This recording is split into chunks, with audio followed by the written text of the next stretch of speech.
دکھا دے یا الہی وہ مدینہ کیسی بستی ہے، دکھا دے یا الہی وہ مدینہ کیسی بستی ہے، جہاں دن رات مولا تیری رحمت برستی ہے۔ میں کہتا ہوں اگر آپ جنت میں بھی رہ کر کے آ جائیں تو آپ کو وہ رونقیں نہیں ملیں گی جو میرے آقا کے روضے پر رونقیں موجود ہیں۔ جس نے نہ دیکھا ہو وہ مچل رہا ہے، جس نے دیکھا ہے وہ دن رات مچل رہا ہے۔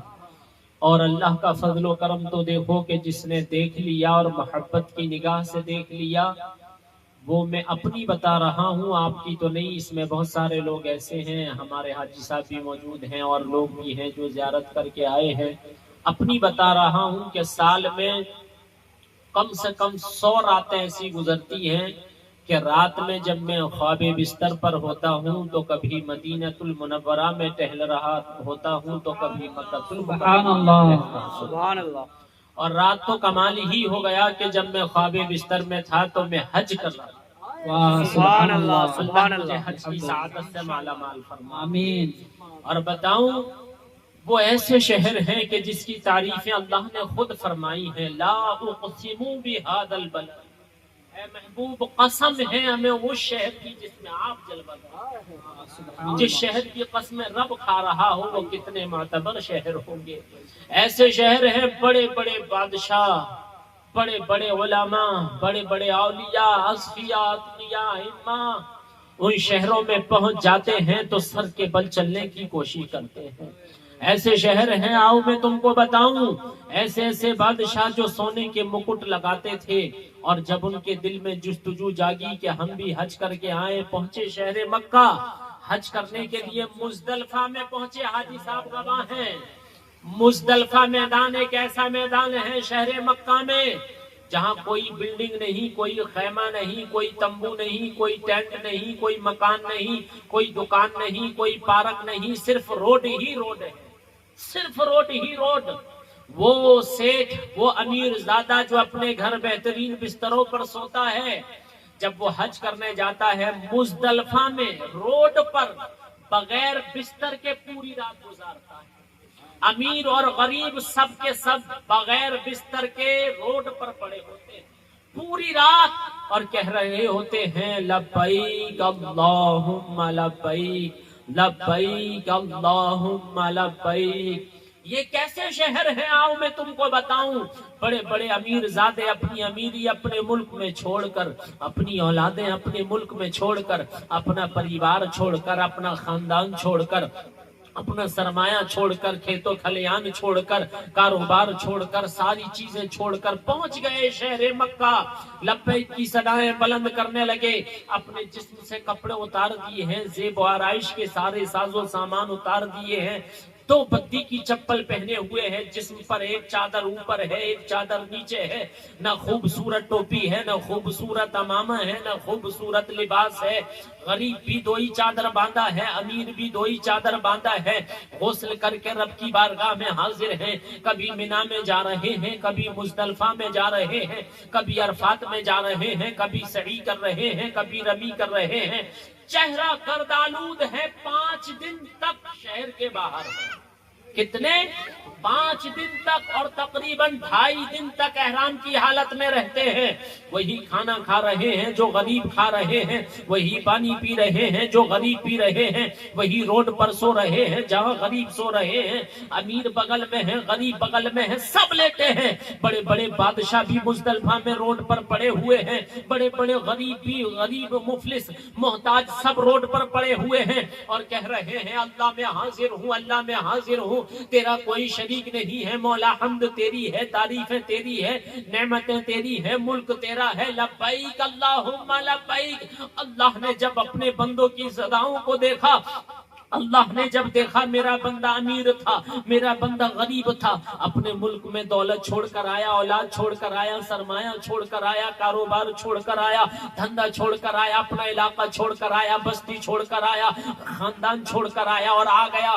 بستر اس نے سمیٹ دیا ہے، لباس اس نے اتار دیا ہے، پرفیوم الگ رکھ دیے ہیں، گاڑیاں چھوڑ دی ہیں، مال و زر چھوڑ دیا ہے، بینکوں کو چھوڑ دیا ہے، سونا چاندی چھوڑ دیا ہے، روڈ پر پڑا ہے اور کہہ رہا ہے رب میں حاضر ہوں، رب میں حاضر ہوں، رب میں حاضر ہوں۔ مزدلفہ میں ہے کہہ رہا ہے رب میں حاضر ہوں، عرفات میں ہے کہہ رہا ہے رب میں حاضر ہوں، مینا میں ہے کہہ رہا ہے رب میں حاضر ہوں۔ اور جب اس نے طواف زیارت کرنے کے لیے مکہ المکرمہ کا سفر کیا ہے، طواف زیارت کر رہا ہے، کہہ رہا ہے مولا حرم میں جا رہا ہوں، میں حاضر ہوں، لبیک میں حاضر ہوں، لبیک میں حاضر ہوں۔ رب کہہ رہا ہے دوڑو تو دوڑ رہا ہے، رب کہہ رہا ہے کپڑا اتارو تو اتار رہا ہے، رب کہہ رہا ہے پیسہ بانٹو تو بانٹ رہا ہے، رب کہہ رہا ہے قربانی کرو تو کر رہا ہے، رب کہہ رہا ہے رات مزدلفہ میں گزارو تو گزار رہا ہے، رب کہہ رہا ہے تپتی ہوئی دھوپ میں عرفات میں جا کر کے وقت گزارو تو گزار رہا ہے، رب کہہ رہا ہے اس پہاڑ پر چڑھ جاؤ جہاں میرے آدم نے اپنی دعا قبول کرائی تھی تو چل رہا ہے اور دعائیں کر رہا ہے، مولا میں حاضر ہوں، مولا میں حاضر ہوں۔ تو رب اس کا صلہ یہ دیتا ہے، اللہ کے نبی ارشاد فرماتے ہیں وہ بندہ جو اپنا خاندان چھوڑا، اپنا گھر بار چھوڑا، سرمایہ چھوڑا اور سارا لباس اتار کر کے حاضر ہے، لبیک کی صدائیں دے رہا ہے، اللہ اس کو قیامت کے دن یہ انعام عطا فرمائے گا کہ وہ حاجی جو حج کرنے گیا تھا، وہ جو مزدلفہ میں حاضر تھا، وہ جو عرفات میں حاضر تھا، وہ جو مینا میں حاضر تھا، وہ جو قربانی کر رہا تھا، لباس اتار دیا تھا اور کہہ رہا تھا مولا میں حاضر ہوں،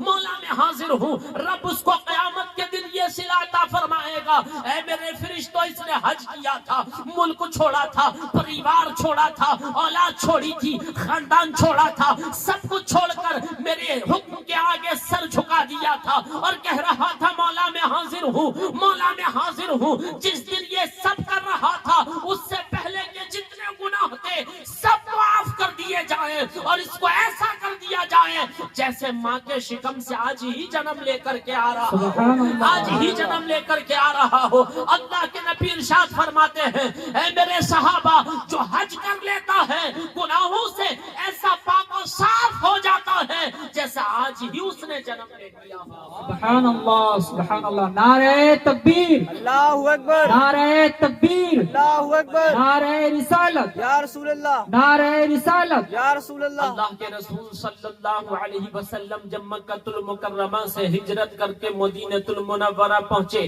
آؤ تمہیں مسجد قباء کے بارے میں بتاؤں۔ جب ہم سفر میں تھے تو قافلے کو سمجھاتے تھے، آج تم کو بتا دیتا ہوں مدینہ المنورہ میں جب اللہ کے رسول حاضر ہو گئے اور پھر ایک صلاح کرانے کے لیے ایک بستی میں قریب ہی کی پہنچے تو صحابہ نے عرض کی یا رسول اللہ صلی اللہ علیہ وسلم جب ہم مکہ المکرمہ میں تھے تو ہم طواف کعبہ کرتے تھے، سعی کرتے تھے، رمی کرتے تھے، اے اللہ کے نبی اب یہاں کعبہ نہیں ہے، یہاں صفا مروہ نہیں ہے، یہاں مزدلفہ نہیں ہے، عرفات نہیں ہے، مینا نہیں ہے، اے اللہ کے نبی ہم تو محروم رہ گئے ہیں۔ سرکار دو عالم صلی اللہ علیہ وسلم غمگین ہیں، دل ہی دل میں سوچ رہے ہیں اور آسمان کی جانب اکثر و بیشتر اپنی نگاہ کو اٹھا رہے ہیں اور یہ سوچ رہے ہیں مولا کاش مسلمانوں کا جو قبلہ تھا وہ بدل جاتا، مولا کاش مسلمانوں کا قبلہ بدل جاتا۔ جب ایک صلح کرانے کے بعد میں ایک مسجد میں حاضر ہوئے ہیں، نماز ظہر یا عصر کا وقت ہے،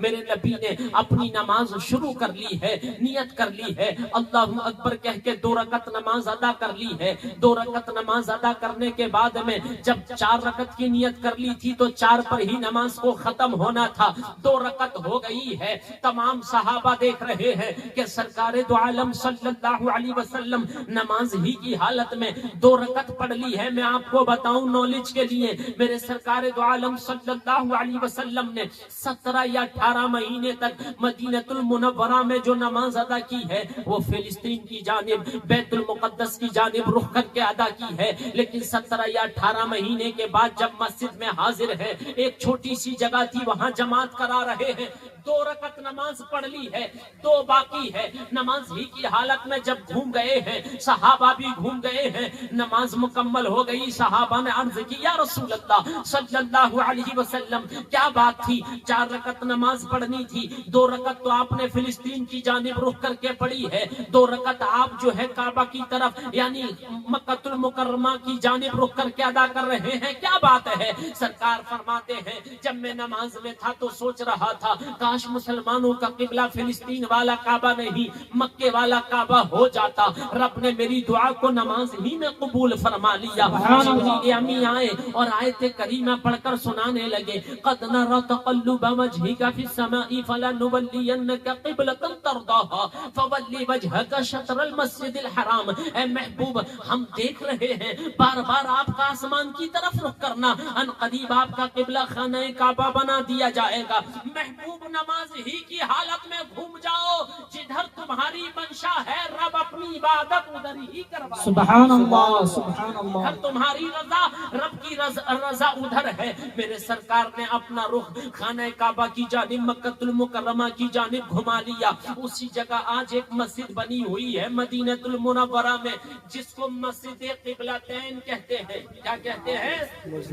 مسجد قبلتین کہتے ہیں. اس مسجد میں جس طرح محراب بنی ہوئی ہے وہ رخ خانہ کعبہ یعنی مکۃ المکرمہ کی جانب ہے. لیکن جب نماز میں کھڑے ہوں گے تو دیوار پر دیکھیں گے ایک نقشہ محراب کا اور بنا ہوا ہے. مطلب نشانی بنی ہوئی ہے کہ پہلے اس طرف رخ کر کے نماز ہوتی تھی، پہلے اس طرف رخ کر کے نماز ہوتی تھی. صحابہ نے عرض کی یا رسول اللہ ہم نے کعبہ تو بدل لیا لیکن کعبے کی جو زیارت ہوتی تھی، جو فیض حاصل ہوتا تھا وہ نہیں ہو رہا ہے.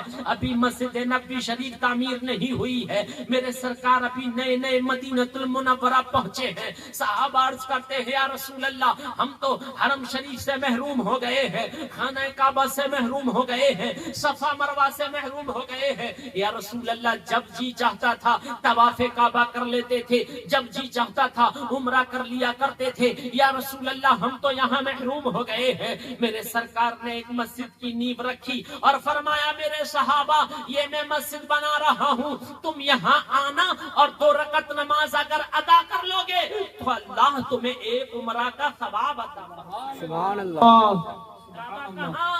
مکۃ المکرمہ میں، لیکن عمرہ کا ثواب کہاں؟ مدینہ المنورہ میں. پتہ یہ چلا کہ سرکار جو کہہ دے اللہ اس کو کر دیا کرتا ہے. صحابہ کہنے لگے یا رسول اللہ صلی اللہ علیہ وسلم آپ نے کہا رخ گھما لو، ہم نے گھما لیا.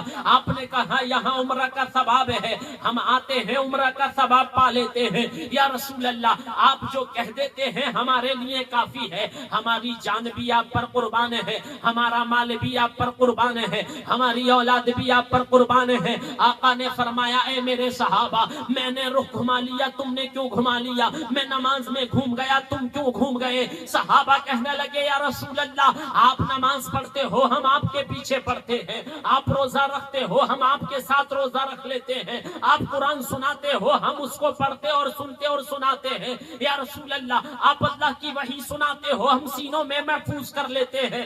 آپ نماز میں تھے، آپ گھوم گئے ہم گھوم گئے. یا رسول اللہ ہمیں تو پتہ نہیں تھا کعبہ کیا ہے، یا رسول اللہ ہمیں تو پتہ نہیں تھا اس کی عظمت کیا ہے، اس میں تو ہم نے بت رکھے ہوئے تھے. ہم کیا جانتے تھے کہ کعبے کی عظمت کیا ہوتی ہے؟ ہم کیا جانتے تھے کہ عمرہ کا احترام کیا ہوتا ہے؟ یا رسول اللہ آپ نے بتایا ہے اگر آپ نماز میں گھوم رہے ہیں تو ہم آپ کے دیوانے ہیں، جدھر آپ گھوم جائیں گے ہم ادھر گھوم جائیں گے. اس لیے کہ ہمیں نماز بعد میں پتہ چلی ہے، 40 سال تک پہلے ہم نے آپ کو دیکھا ہے. یا رسول اللہ ہمارا قبلہ بھی آپ ہے، ہمارا کعبہ بھی آپ ہے، جدھر آپ نماز پڑھیں گے ہماری نماز ادھر ہی ہو جائے گی. سبحان اللہ سبحان اللہ.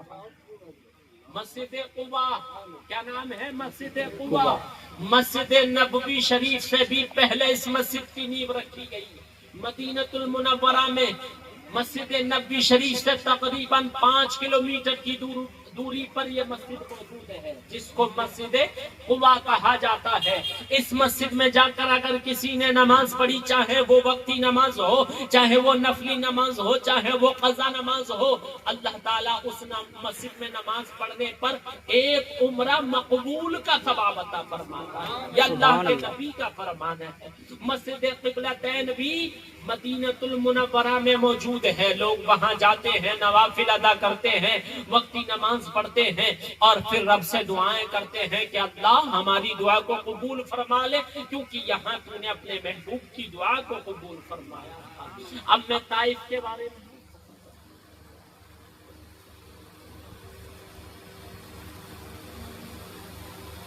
دو پہاڑ شہر مکہ میں موجود ہیں، ایک کو غار ثور کہتے ہیں، ایک کو غار ہرا کہتے ہیں۔ جبل نور پہاڑ کا نام ہے، لیکن اس پہاڑ کے اوپر ایک غار ہے، گفا ہے، جس کو غار ہرا بھی کہا جاتا ہے۔ جو لوگ اس بار سفر میں تھے وہ بھی گواہ ہیں، جو لوگ پچھلی بار سفر میں تھے وہ بھی گواہ ہیں کہ ہم رات کے وقت میں وہاں پہنچے۔ آپ کبھی جائیں تو دیکھنا اپنی ماتھے کی نگاہوں سے، پورے شہر مکہ میں جتنے پہاڑ ہیں رات میں سیاہ نظر آئیں گے، کالے نظر آئیں گے، لیکن جبل نور جو پہاڑ ہے اس بار بھی ہم نے مغرب اور عشاء کی نماز پہاڑ کے اوپر ہی ادا کی۔ اب لائٹوں کا کچھ انتظام ہو گیا ہے اترنے کے لیے، ورنہ وہ پہاڑ ہے، میں آپ کو بتاؤں اس پہاڑ کی بڑی فضیلت آئی ہے۔ اللہ کے رسول صلی اللہ علیہ وسلم اسی پہاڑ کے اوپر غار کے اندر جاتے تھے اور رب کی عبادت کرتے تھے جب تک اعلان نبوت نہ کیا تھا۔ 40 سال کی عمر شریف میں آپ پہ قرآن کی وحی نازل ہوئی، اقرأ بسم ربک الذی خلق، سب سے پہلی آیت کریمہ آئی جو قرآن مجید کے 30ویں سپارے میں موجود ہے۔ اس پہاڑ پر پہلی وحی اللہ کے رسول صلی اللہ علیہ وسلم پر نازل ہوئی، اسی غار کے اندر جو جبل نور کے اوپر موجود ہے۔ پھر دوسری آیتیں، تیسری آیتیں، بار بار وحی آتی رہی، جبریل امی آتے رہے اور قرآن کی آیتیں لاتے رہے، اللہ کے نبی کو سناتے رہے۔ اللہ کے نبی کے قدموں کی برکت سے اس پہاڑ کو ایسا نور ملا کہ آج بھی آدھی رات ہو رہی ہو بغیر لائٹ کے آپ دیکھنا اس پہاڑ پہ چڑھ کے مکہ المکرمہ کے سارے پہاڑ کالے یعنی سیاہ نظر آئیں گے، اندھیرا نظر آئے گا۔ اس پہاڑ پر اللہ نے ایسی برکت نازل فرما دی، ایسا نور نازل فرما دیا کہ آدھی رات میں بغیر روشنی کے آپ قرآن مجید بیٹھ کر پڑھ سکتے ہیں۔ سبحان اللہ۔ یہ کس کے قدموں کی برکت ہے؟ اللہ کے محبوب کے قدموں کی برکت ہے۔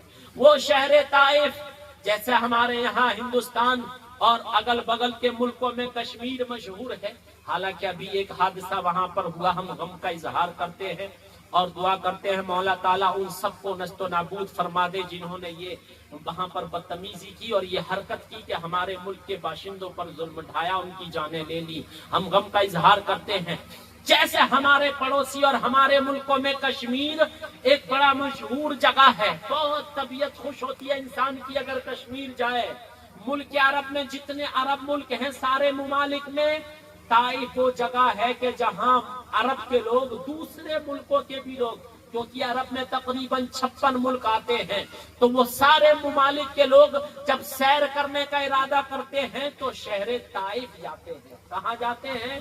شہر طائف۔ اس میں کھیتی بھی ہو رہی ہے، اور جب موسم بدلتا ہے اور سردی کا موسم آتا ہے تو گلابی سردی ایسی پڑتی ہے کہ پوری دنیا میں مشہور ہے، طائف کے جیسی سردی کہیں نہیں پڑتی ہے۔ تو اس کو یہ برکت، اس کو یہ نور، اس کو یہ گلابی سردی کہاں سے ملی؟ اللہ کے نبی کے قدموں کی برکت سے ملی۔ کس کے قدموں کی برکت سے ملی؟ اللہ کے نبی کے قدموں کی برکت سے ملی۔ ایک وقت وہ تھا کہ اللہ کے رسول صلی اللہ علیہ وسلم جب شہر طائف گئے، سوچا شہر مکہ میں لوگ میری بات نہیں مان رہے، کیوں نہ طائف جا کر لوگوں کو سمجھاؤں، شاید میری بات مان جائیں۔ ان دنوں شہر طائف میں کم آبادی تھی، ابھی تو بڑا شہر ہے۔ اللہ کے رسول صلی اللہ علیہ وسلم حضرت زید بن حارثہ اپنے غلام کو، ایک خادم کو لے کر شہر طائف پہنچے۔ شہر طائف میں جب پہنچے تو وہاں پر لوگوں نے بڑے ظلم ڈھائے۔ ایک مرتبہ صحابہ نے عرض کی، یا رسول اللہ صلی اللہ علیہ وسلم، آپ اپنی زندگی کی سب سے بڑی تکلیفیں بیان کریں کہ سب سے زیادہ تکلیفیں آپ نے کب اٹھائی؟ صحابہ نے پوچھا، سوچا شاید اللہ کے رسول جنگ احد کی تکلیفیں بیان کریں گے، یا خاندان والوں کی تکلیفیں بیان کریں گے، یا شہر مکہ کی تکلیفیں بیان کریں گے۔ اللہ کے رسول صلی اللہ علیہ وسلم نے شہر طائف کی تکلیفیں بیان فرمائی۔ اور یہ وہ شہر ہے کہ جس میں اللہ کے نبی کو پتھر مارے گئے اور آپ کے جسم مبارک کو لہولہان کر دیا گیا، لیکن اللہ کے رسول صلی اللہ علیہ وسلم نے دعا کی، مولا یہ شہر طائف ہے، یہ لوگ مجھ کو پہچان نہیں رہے ہیں، مجھے امید ہے کہ اللہ تو ان کی نسلوں سے اسلام کی کھیتی کو ہری بھری کر دو۔ آج دیکھو شہر طائف میں وہ رونقیں ہیں کہ شاید دنیا میں کسی شہر میں جہاں ہم سیر کرنے جاتے ہوں کہ وہ رونقیں موجود ہوں جو آج شہر طائف میں موجود ہے۔ یہ اللہ کے نبی کے قدموں کی برکت۔ اور محبوب بھی تو نرالا ہے، سنو کیسا نرالا۔ آخری واقعہ، میں تقریر نہیں کر رہا ہوں، بس آپ کو کچھ نظارے بتا رہا ہوں اس لیے کہ اب تقریر کا موڈ تو 2-4 ہفتے میں بنے گا، کیونکہ 1 مہینے سے تقریر تو کی نہیں ہے، اور پھر آج ہی گاؤں سے بھی آیا ہوں، تو کچھ دن کے بعد وہ موضوع بنے گا صحیح سے، تب آپ کو سناؤں گا انشاءاللہ۔ کیسا محبوب، ایک مرتبہ جنگ میں کچھ لوگوں کو قید کر کے لایا گیا، جنگ کا یہ اصول تھا کہ جو لوگ معافی مانگنے لگتے تھے ان کو بندی بنا لیا جاتا تھا، رسیوں میں زنجیروں میں جکڑ لیا جاتا تھا، اور جب وہ کوئی قیمت دے دیتے تھے تو چھوڑ دیا جاتا تھا۔ ایک مرتبہ مسلمانوں نے جنگ لڑی اور کچھ لوگوں کو قید کر کے لائے شہر مدینہ میں، مسجد نبی شریف کی نئی تعمیر ہوئی تھی، چھت کے روکنے کے لیے کھجوروں کے بڑے بڑے تنے لگا دیے گئے تھے، جیسے ہم پلر لگاتے ہیں، سن رہے ہیں 2 منٹ کی بات ہے بس، جیسے ہم پلر لگاتے ہیں، تو جو لوگ قیدی بن کر کے آئے تھے ان کو کھجوروں کے تنوں سے باندھ دیا گیا تھا۔ کچھ لوگوں نے قیمت ادا کر دی، کچھ لوگوں نے اسلام قبول کر لیا اور چھٹکارا پا لیا۔ انہی قیدیوں میں ایک خوبصورت جوان تھا جس کی عمر تقریباً 18-20 سال تھی، سر کو جھکائے ہوئے پوری رات رسی میں جکڑے ہوئے کھڑا رہا، تنے سے بندھا ہوا۔ صبح ہوئی، صحابہ حاضر ہوئے، یا رسول اللہ ایک جوان ہے، چڑھتی جوانی ہے، بہت خوبصورت ہے، جب سے لائے ہیں پوری رات گزر گئی، نگاہ نیچے کیے ہوئے ہے اور تنے سے بندھا ہوا مسجد نبی شریف میں کھڑا ہے، نہ بیٹھا ہے، نہ کچھ کھایا ہے، نہ پیا ہے، نہ کسی کو دیکھ رہا ہے۔ اللہ کے رسول صلی اللہ علیہ وسلم مسجد نبی شریف میں اس نوجوان کے سامنے تشریف لے گئے، فرمایا نوجوان کچھ قیمت ادا کر دو، چھٹکارا پالو، جان چھوڑ دی جائے گی۔ کہنے لگا اگر قیمت ہوتی تو ادا کر دی ہوتی اور چھٹکارا پا لیا ہوتا، کوئی قیمت نہیں ہے۔ فرمایا اچھا کوئی قیمت نہیں؟ بولے ہاں۔ تو بولے نگاہ اٹھا کر تو بات کرو، چہرے سے چہرہ ملا کر تو بات کرو، نگاہ کیوں چھپائے ہوئے ہو، کیسے نیچے نظریں کیے ہوئے ہو؟ کہنے لگا نگاہ اس لیے نیچے کیا ہوں کہ جب سے شہر مدینہ میں آیا ہوں اپنی امی کی ایک بات یاد آتی ہے کہ میری ماں نے کہا تھا شہر مدینہ اگر پہنچ جائے تو محمد رسول اللہ کو نہ دیکھنا، اگر تو ان کو دیکھ لے گا تو ان کے چہرے میں ایسا جادو ہے کہ تو ان کا ہو جائے، اس لیے نگاہوں کو نیچا کیا ہوں کہ کہیں آپ کو دیکھ نہ لوں اور آپ کا جادو اثر نہ کر جائے۔ میرے آقا مسکرانے لگے، فرمایا اچھا قیمت نہیں ہے تو چل ایک چیز پر تجھ کو چھٹکارا مل جائے گا کہ تو اب مجھ کو دیکھ لے، اب تو مجھ کو دیکھ لے، تجھے چھوڑ دیا جائے گا، آزادی مل جائے گی۔ کہنے لگا نہیں، آزادی دو یا نہ دو، دیکھوں گا نہیں، ماں نے منع کیا ہے۔ فرمایا صحابہ سے اچھا یہ نہیں دیکھے گا، جوان ہے، جاؤ اس کو ایسے ہی چھوڑ دو۔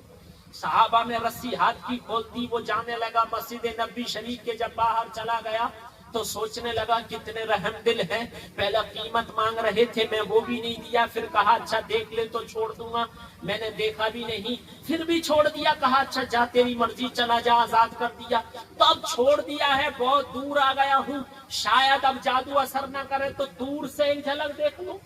ماں جس کی بات بتاتی تھی کہ اس کو کوئی دیکھ لیتا ہے تو اس کا ہو جاتا ہے، تو میں بھی تو دور سے دیکھوں وہ دکھتے کیسے ہیں۔ اس نوجوان نے جب اپنا چہرہ پھیر کر مسجد نبی شریف کی جانب رو گھمایا تو دیکھا دو جہاں کے مالک مسکرا رہے ہیں۔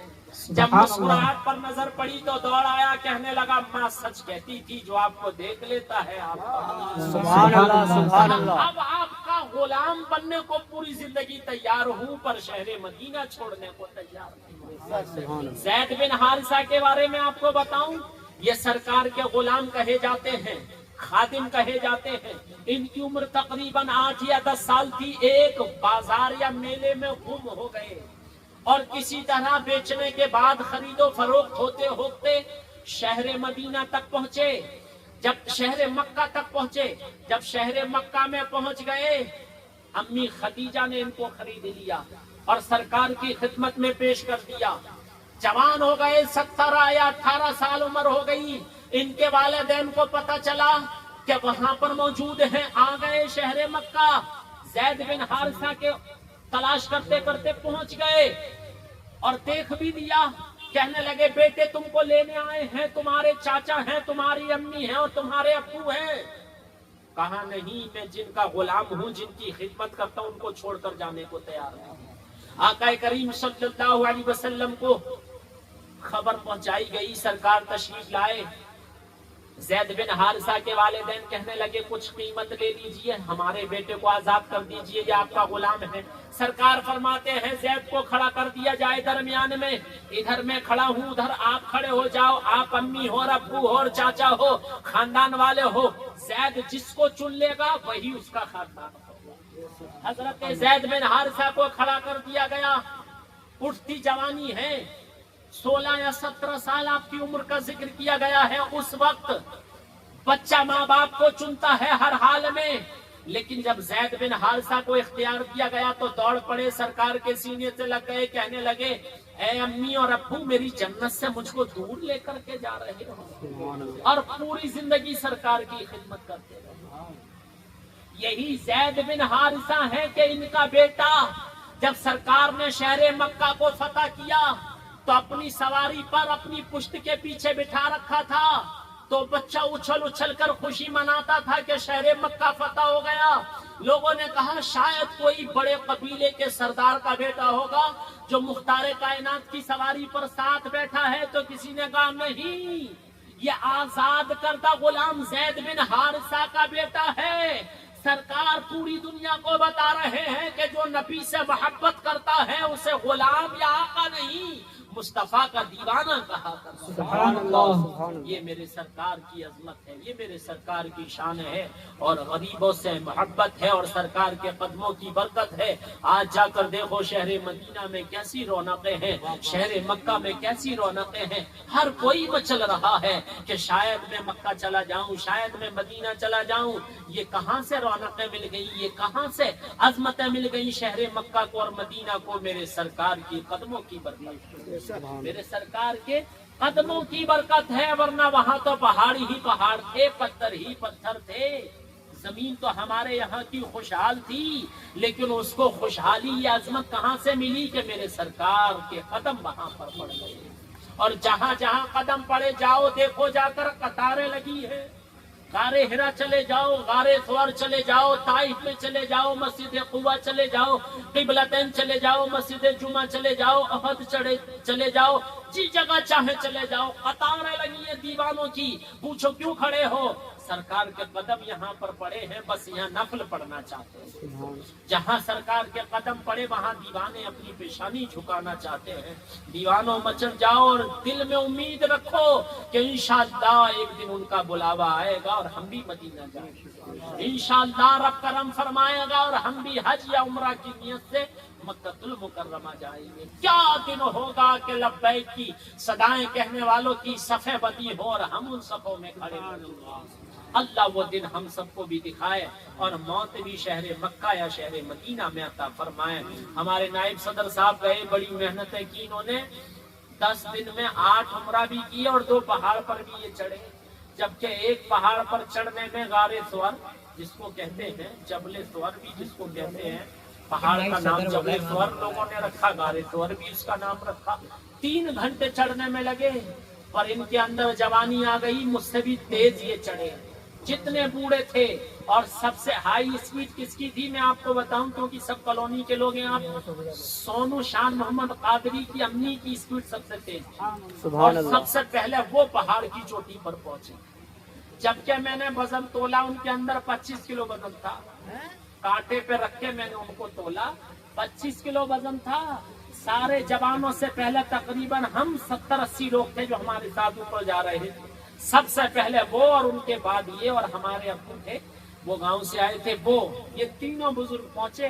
ہم اترنے میں بھی بہت مشکل سے اور چڑھنے میں بھی بہت مشکل سے کام ہوا، لیکن یہ بوڑھے لوگ پہنچ گئے۔ یہ جوانی کہاں سے آئی؟ یہ جذبہ یہ جنون کہاں سے آیا؟ سرکار کی محبت سے۔ سبحان اور ایک مرتبہ جو غار ثور چڑھ جائے اگلے دن وہ عمرہ بھی کرنا نہیں چاہتا ہے، اگلے دن وہ اور جگہ بھی نہیں جانا چاہتا ہے کہ میں تو آرام کروں گا، بہت تھک گیا ہوں، 6-7 گھنٹے میں نے چڑھائی اترائی کی ہے۔ لیکن یہ لوگ اگلے دن صبح صبح اٹھے، بولے حضرت غار ہرا بھی چڑھنا ہے، چاہے کتنے پھل جائے، اور غار ہرا بھی یہ لوگ چڑھ گئے۔ اس کے بعد بھی انہوں نے 6 عمرہ اور کی۔ یہ ہمت، یہ طاقت کس نے عطا فرمائی؟ اللہ نے عطا فرمائی۔ نبی کی محبت سینوں میں بسا کر یہ گئے۔ اللہ تعالی ہم سب کو بھی ایسی محبت عطا فرمائے اور بار بار اس گھر اور اس در کی زیارت نصیب فرمائے۔ میں نے ارادہ کر لیا انشاءاللہ زندگی سلامت رہی تو 2-4 سال میں پورے 100 عمرہ کر لوں گا انشاءاللہ۔ آپ لوگ بھی ارادہ کرو، کرانے والا تو اللہ ہے، میری اور آپ کی کوئی مجال نہیں۔ 26 میرے ہو گئے ہیں، انشاءاللہ 100 کروں گا پورے، اور ایک حج بھی کروں گا اللہ نے توفیق دی تو۔ آپ لوگوں نے نیت کی ہے؟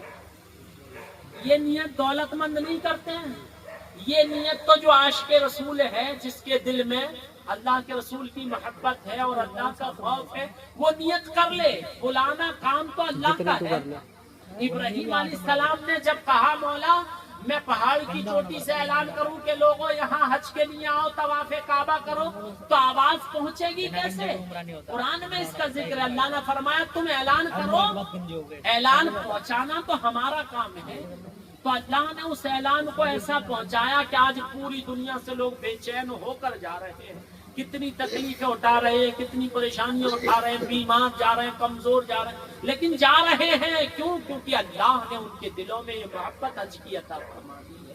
آپ سب بھی ارادہ کر لو انشاءاللہ کہ اپنے والدین کو بھیجیں گے، خود بھی جائیں گے۔ یہ نہیں کہہ رہا ہوں میرے ساتھ، آپ جب جائیں جائیں، جیسے چاہے جائیں، جس کے ساتھ چاہے جائیں، نیت کر لیں کہ انشاءاللہ میں اپنے خاندان کے ساتھ جاؤں گا اس گھر اور اس در کی زیارت کرنے۔ انشاءاللہ ایک دن اللہ بلائیں گے، اور اللہ نے بلا لیا تب آپ کو پتا چلے گا کہ یہ جو ہمارے قاری اشتیاق صاحب جو پڑھ رہے ہیں نا مدینہ مدینہ مدینہ، آخر وہ مدینہ ہے کیا؟ آپ کو جانے کے بعد معلوم ہوگا۔ اللہ تعالی ہمیں بار بار وہاں کی زیارت نصیب فرمائے۔